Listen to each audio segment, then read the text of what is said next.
David adjusted the collar of his shirt, the fabric chafing against his neck as he stared at his reflection in the hallway mirror. The house was quiet, save for the soft hum of the air conditioner, a stark contrast to the storm brewing inside him. Rachel had just left for her yoga class, her hurried goodbye lingering in the air. Something about her recent behavior gnawed at him, like a persistent itch he couldn't quite reach. The signs had been subtle at first. A missed dinner here, a vague explanation there. Rachel had always been the organized one, her schedule as predictable as the tide. But lately her routine had shifted, her absences growing longer, her excuses thinner. David had tried to ignore it, chalking it up to work stress or a midlife crisis. Yet, the unease persisted. It wasn't one thing, it was everything. The way her phone was always turned face down, the faint, unfamiliar scent of cologne on her clothes, the new lingerie that never seemed to make an appearance at home. David, an analytical mind by nature, found himself cataloging these inconsistencies, each one adding weight to the growing pile of doubt. Last night had been the tipping point. He had woken in the middle of the night to find her side of the bed empty. She was downstairs, scrolling through her phone, her face illuminated by its bluish glow. When he approached, she startled, locking the screen and offering a flimsy excuse about insomnia. Now, standing in the stillness of their suburban home, David knew he could no longer ignore the nagging voice in his head. His instincts told him there was more to Rachel's behavior than she was letting on. He picked up his phone, hesitating for a moment before dialing a number. "Chris, it's David. I need your help." Chris Berger had been David's college roommate and remained a trusted friend. Now a private investigator, Chris had built a career on uncovering truths people wanted to keep hidden. The thought of hiring him felt like an admission of failure, but David reminded himself that the real failure would be in doing nothing. The call was brief, professional. Chris didn't ask many questions. He didn't need to. "I'll get started right away," he assured David. "You'll have answers soon." As David hung up, a strange calm settled over him. He didn't know what the investigation would uncover, but he knew one thing. He was ready to face the truth, no matter how painful. Rachel's betrayal, if it existed, would not define him. Whatever came next, he would be prepared. For now, all he could do was wait. David stared out the window of his study, the evening light casting long shadows across the room. The house felt emptier than usual, as though Rachel's absence had sucked the warmth from its walls. He had told himself he wouldn't fixate on the investigation, but waiting for Chris's updates was proving harder than he imagined. The first report came quicker than expected. Chris's voice was calm but direct when they spoke over the phone that morning. "She's meeting someone," he said. "It's early, but the patterns are there." David's stomach tightened. "Where?" "Bay Amore downtown. It's discreet, but not so much that it looks suspicious. They've met there twice this week." David knew the cafe, a quaint European-style bistro tucked into a quiet corner of the city. Rachel had mentioned it once, calling it her new favorite spot for decompressing after work. At the time, he hadn't thought much of it. Now, the memory felt like a knife twisting in his gut. "Do you have pictures?" David asked. "They're clear," Chris replied, his tone careful, "but I'd advise against looking at them just yet. Let me gather more." David paused, his grip tightening on the phone. "I need to see." Chris sighed but complied. Moments later, the photos arrived. David opened the file with trembling hands, his pulse pounding in his ears. The images were stark in their clarity. Rachel, sitting across from a man David didn't recognize. They leaned in close, her expression animated, her hand grazing his arm. The man's face held a smug confidence, the kind that made David's blood run cold. His name was Eric. Chris confirmed it during their next call. 42 years old, a real estate agent with a reputation for charm and opportunism. Divorced, no children. "He's not just some fling," Chris said. "This has been going on for a while." David absorbed the information in silence, his mind racing. The evidence was damning, but he wasn't ready to confront Rachel. Not yet. He needed more, not for himself, but for the confrontation he knew was inevitable. If Rachel was going to deny, manipulate, or deflect, he needed to ensure her lies would collapse under the weight of the truth. Over the next week, Chris provided a steady stream of updates. Eric and Rachel weren't just meeting at the cafe. There were hotel receipts, late-night texts, even a rented car used for out-of-town rendezvous. Each new revelation chipped away at the foundation of the life David thought he knew. But instead of despair, he felt a growing resolve. The betrayal was real, but so was his determination to take back control. On Thursday, David made his own move. He purchased a discreet recording device and spent hours configuring it to ensure it would capture every word and movement. He also reviewed their shared finances, noticing transactions he hadn't scrutinized before. Expensive dinners, unexplained cash withdrawals, and boutique purchases Rachel had never brought home.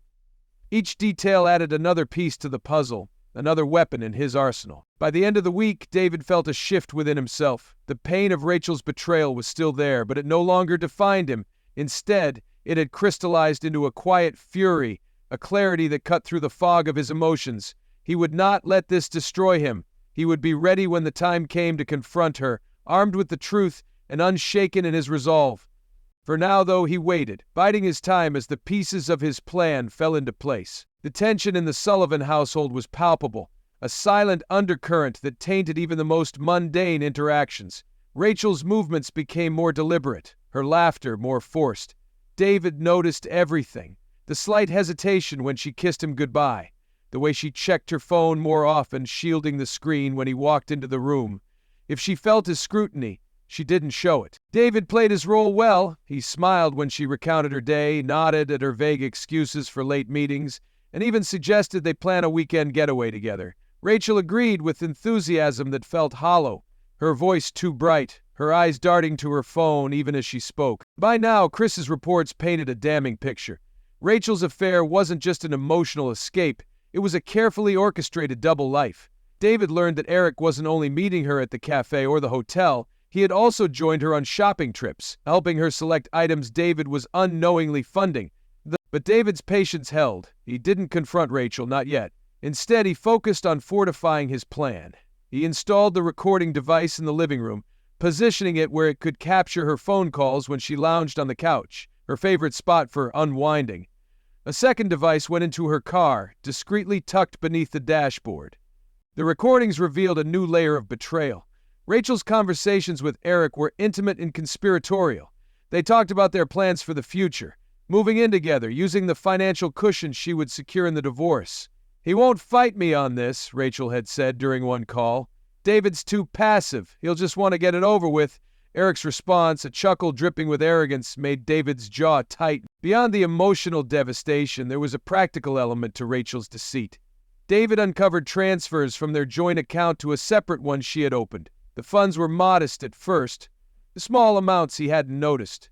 But over time, the withdrawals grew bolder, their purpose clearer. She was building a safety net, a life without him. By the end of the week, David had everything he needed. The recordings, the financial records, the photos. Each piece of evidence was carefully stored, organized, and ready to be unleashed. He even met with his lawyer, a no-nonsense woman with a reputation for turning divorce proceedings into tactical battlegrounds. "When you're ready," she told him, sliding a folder of preliminary documents across the table, "we'll make sure she doesn't walk away with a dime more than she deserves." Back at home, David found Rachel sitting on the couch, scrolling through her phone. She looked up with a practiced smile, oblivious to the storm brewing beneath his calm exterior. "Everything okay?" she asked. David nodded, his own smile unyielding. "Everything's fine." But it wasn't fine, and soon, Rachel would realize just how much her double life had cost her. David sat at the dining table, the manila envelope in his hands feeling heavier than it was. Inside was everything, the photos, the recordings, the financial records, a chronicle of Rachel's betrayal.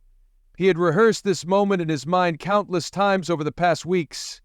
Now, as he heard her car pull into the driveway, Rachel entered the house with her usual air of detachment, dropping her purse on the kitchen counter and kicking off her heels. She glanced at David, her expression neutral, but there was a flicker of unease in her eyes. She could sense it. Something was different tonight. "You're home early," she said, forcing a smile. "I wanted to talk," David replied evenly, gesturing to the chair across from him. "Sit down." Rachel hesitated but complied, her movements slow and measured. "What's this about?" David slid the envelope across the table. "Open it." Her fingers hovered over the flap before finally pulling out the contents. The first photo, a shot of her and Eric at the cafe, made her freeze. As she flipped through the pages, her expression shifted from confusion to denial and finally to panic. "David, I can explain." "Don't," he interrupted, his tone sharp but controlled. "I've seen and heard enough. The lies, the meetings, the money. You've been building a life with him while pretending to be my wife." Rachel's eyes darted around the room, searching for an escape, a strategy. It's not what it looks like. Eric is just— Don't insult me, David snapped, his voice rising. He took a deep breath, steadying himself. You used me, Rachel. You took our marriage, our trust, and turned it into your safety net while you played house with him. Did you think I wouldn't notice? That I wouldn't fight back? Her face crumpled, but he could see the calculation behind her tears. David, I never wanted to hurt you. I was lost, and Eric was just a distraction. But you and I, we're the real thing. David laughed, a cold, bitter sound. The real thing? You've been draining our account to fund your affair. You're planning to use the divorce to take everything you can, and you have the audacity to call this the real thing? Rachel reached for his hand, but he pulled away. It doesn't have to end like this, she pleaded. We can fix this. David stood, his chair scraping against the floor. It ended the moment you decided I wasn't enough. The divorce papers are ready. You'll get nothing more than what's fair, and I'll make sure everyone knows exactly why. Her tears fell freely now, but David felt no sympathy. He had grieved enough. You'll hear from my lawyer, he said, heading for the door. As he left the house, Rachel's sobs echoed behind him. For the first time in weeks, David felt a glimmer of peace. He had faced the truth and taken control. The next chapter of his life would be his alone to write. The crisp morning air filled David's lungs as he stood on the balcony of his new apartment, overlooking the city he was beginning to see through fresh eyes. The divorce papers had been served, and Rachel's panicked calls and emails had dwindled to silence. It had been 2 weeks since their confrontation, and while David's world still felt unsettled, it no longer felt broken. He sipped his coffee, the rich aroma mingling with the faint scent of rain from the night before. For the first time in months, the tension in his chest had eased. The apartment was smaller than the suburban home he and Rachel had shared, but it was his. No secrets lingered in its walls, no ghosts of betrayal haunted its corners. His phone buzzed on the counter, jolting him from his thoughts. It was Chris. Morning, David, Chris said, his voice steady. Just got confirmation. Eric's little financial schemes are catching up to him. Seems he's been skimming from his clients to fund his lifestyle. The authorities are involved now. David smiled grimly. Karma works quickly when you give it a push. His name didn't come up in the investigation, Chris continued. But she'll have her own mess to deal with. Between the divorce and Eric's fall from grace, her life's about to get a lot more complicated. Good, David said simply. He wasn't vindictive by nature, but knowing that those who had betrayed him were facing consequences felt like justice. After hanging up, David leaned against the counter, staring out the window. He thought about Rachel, not the woman she had become, but the one he had fallen in love with. He remembered the laughter they used to share, the plans they had made, the small, tender moments that had once felt unshakable. Letting go of her wasn't just about ending a marriage. It was about accepting the loss of a dream. Yet even as the memories tugged at him, David felt the stirrings of hope. The betrayal had forced him to confront truths about himself, his capacity for resilience, his ability to rebuild. He had spent years putting Rachel's needs above his own, sacrificing pieces of himself to keep their life together.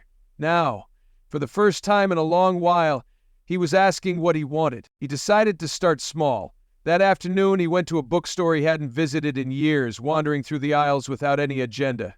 A slim volume of poetry caught his eye, its pages filled with words that seemed to speak directly to his heart. He bought it, along with a notebook and a pen, resolving to write again, a passion he had abandoned long ago. In the days that followed, David began piecing together a new routine. Mornings were for runs through the park, his feet pounding against the pavement as he cleared his mind. Afternoons were spent at work, where he threw himself into projects with renewed focus. Evenings were his own, filled with books, music, and the quiet satisfaction of knowing he was no longer walking on eggshells in his own home. One evening, he received an unexpected message from an old college friend, Sarah, who had seen his status change on social media. They hadn't spoken in years, but her words were warm and genuine. "Divorce is hell," she wrote. "Been there myself. If you ever want to grab coffee and commiserate, let me know." David hesitated, his thumb hovering over the keyboard. He wasn't sure he was ready for new connections, but the idea of sharing his journey with someone who understood was tempting. He replied simply, "I'd like that." The weeks turned into months, and David began to feel the weight of his past lift. He still carried scars, but they no longer defined him. Each day felt like a small victory, a step toward a future he was crafting on his own terms. One evening, as the sun set in fiery hues over the city, David stood on his balcony, the notebook in his hands. He had filled its pages with thoughts, reflections, and plans, an unfolding blueprint for the man he was becoming. And as he closed the book, a smile crossed his face. The life he had known was gone, but in its place was something he hadn't expected. Freedom. David turned and walked back inside, ready to embrace whatever came next.